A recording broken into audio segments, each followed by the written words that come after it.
The world's most powerful weapon wasn't born from a single discovery. It was chased, hoarded, and stolen. This power, long guarded, promised dominance but wrought destruction beyond imagination. This is the tale of 10 nations that joined the most dangerous club on Earth, and those who came close. Welcome to the Nuclear Club. The story begins not with an explosion, but a question. In a Berlin lab, late 1938, two German physicists, Otto Hahn and Fritz Strassmann, fire neutrons at uranium. To their shock, the uranium nucleus doesn't just shift, it splits. This split unleashes energy far greater than any chemical reaction. This is nuclear fission, capable of powering cities or News of this groundbreaking discovery spreads like wildfire through the scientific community. One man, far from Germany, grasps the dire implications. Albert Einstein, residing in the United States, is urged by fellow physicist Leo Szilard to pen a letter to President Franklin D. Roosevelt. They warn that Germany might weaponize this discovery, and if they succeed first, the consequences could be catastrophic. The letter reaches Roosevelt's desk in October 1939 as Hitler invades Poland. The race for nuclear dominance begins. The United States becomes the first member of the Nuclear Club. It starts with Einstein's warning, but culminates in the creation of the most powerful weapon ever conceived. The US aims not just to beat Germany to the bomb, but to control. In 1942, this ambition materializes under the Manhattan Project. Hidden sites from Los Alamos to Oak Ridge come alive with secret work. This endeavor isn't just an experiment, it's a national industrial effort. Over 130,000 people, scientists, soldiers, and engineers labor in silence, often unaware of the full scope of their creation. The US government invests nearly 1% of its GDP, more than its entire automobile industry, to split atoms and harness their fury. Physicists like J. Robert Oppenheimer, Enrico Fermi, and Niels Bohr become reluctant architects of this new kind of warfare. Then in July 1945, at a desolate site in New Mexico, the first successful nuclear test illuminates the night sky. Known as Trinity, the explosion transforms sand into glass, with a shockwave that shatters windows 100 miles away. Humanity crosses. In the midst of a gathering of leaders at the Potsdam Conference, President Truman receives word of the successful test.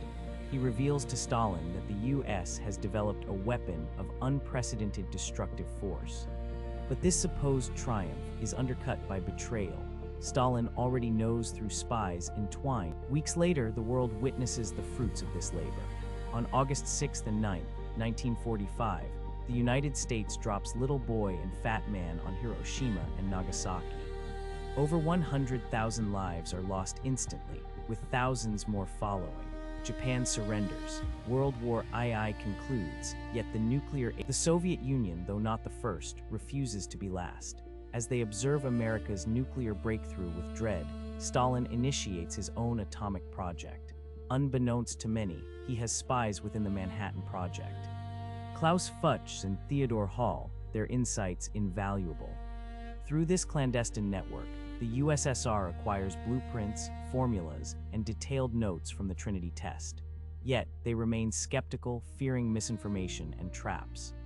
Driven by a manic fear of American supremacy, they enlist captured German scientists, and in 1949, just 4 years after Hiroshima, the Soviets astound the world with RDS-1, their first successful nuclear test in the Kazakh desert. The American monopoly on nuclear weapons shatters. Politicians scramble in panic as the arms race officially begins, transcending mere possession of bombs to a contest. The next nation to join the Nuclear Club is the United Kingdom.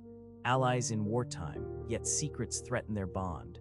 Before the Manhattan Project had a name, Britain was already pursuing nuclear weapons through tube alloys, which began in 1940. But with the Nazi threat looming, resources dwindle. Britain merges tube alloys into the Manhattan Project under the Quebec Agreement, with the hope of mutual benefits. Yet when the war ends, trust evaporates. President Truman, urged by lawmakers, shuts Britain out entirely. The McMahon Act seals their fate, leaving Britain frustrated and behind. Determined to reclaim lost ground, Britain forges ahead. Access to uranium from Commonwealth territories and wartime experience fuel their ambition. In 1952, they detonate their first nuclear device, Operation Hurricane, off the Australian coast. A bomb born of pride and necessity. Yet as Britain joins the nuclear club, a new evolution is brewing. Scientists are no longer just splitting atoms, they are fusing them. The desire for a more powerful weapon emerges. The thermonuclear bomb, powered by fusion, the same reaction that fuels the sun, becomes the next goal. The first successful test, Ivy Mike, detonated in 1952, is a harbinger of destruction that surpasses all. The Soviet Union, in a bid to solidify the communist bloc, committed to supporting Mao's nuclear aspirations. Chinese scientists received training in Soviet labs, and blueprints exchanged hands until cracks began to appear in their alliance. When Khrushchev opted for a less confrontational stance against the West, Mao perceived this as a sign of weakness. By 1959, the partnership crumbled. Soviet advisors departed, leaving China to navigate its nuclear ambitions alone. But Mao pressed on. Amid the devastating famine of the Great Leap Forward, he channeled every available resource into developing the bomb, believing it was China's path to global respect and survival. In 1964, the moment came. Project 596, named to mock the Soviets for their abandonment, achieved success. China emerged as the fifth nuclear power. In a remarkable display of determination, they accelerated their efforts, achieving fusion in just 32 months and testing their first hydrogen bomb in 1967. The world stood in astonishment. From a nation gripped by starvation to a nuclear powerhouse in mere years, China. Meanwhile, the next nation to join the nuclear club was Israel. Its ascent was shrouded in secrecy. No grand announcements, no public tests, only whispers, rumors, and the keen eye of a solitary photographer. Israel has never officially acknowledged its nuclear arsenal, yet beneath that veil lies a narrative steeped in covert dealings and tightly guarded secrets. The story began in the 1950s when France forged a strategic partnership with Israel, assisting in the construction of a nuclear facility in the Negev desert, purportedly for energy research. By the early 1960s, suspicions grew in the United States as President John F. Kennedy sought inspections and demanded transparency. However, Israel evaded scrutiny, offering staged tour while concealing vast underground chambers. Kennedy's relentless pursuit for truth was abruptly halted by his assassination. His successor, Lyndon B. Johnson, took a much softer approach. The pressure eased, allowing Israel's nuclear program. Fast forward to 1986. Mordecai Vanunu, a whistleblower and former technician at the Negev facility, fled to Europe. He leaked photographs and documents to a British newspaper, revealing the extent of Israel's nuclear capabilities. Israel had not merely built nuclear weapons, it had amassed a substantial stockpile. But the saga didn't conclude there. Vanunu was lured to Rome by a Mossad agent posing as a romantic interest. He was drugged, abducted, and returned to Israel, where he faced a secret trial and received. Today, Israel still maintains silence on its nuclear arsenal, but estimates suggest it possesses up to 90 nuclear warheads, including thermonuclear devices. This doctrine of deliberate ambiguity, asserting they do not possess nuclear weapons while implying a readiness to use them if necessary, remains intact. The policy ensures that potential adversaries perceive the threat, creating a nuclear power that officially does not exist yet significantly influences global diplomacy, particularly in the Middle East. Next, India entered the nuclear arena. Dubbed Smiling Buddha, its journey was fraught with tension and secrecy, often perceived as sabotaged. Nuclear research began in the 1940s under physicist Homi Bhabha, the architect of India's nuclear ambitions.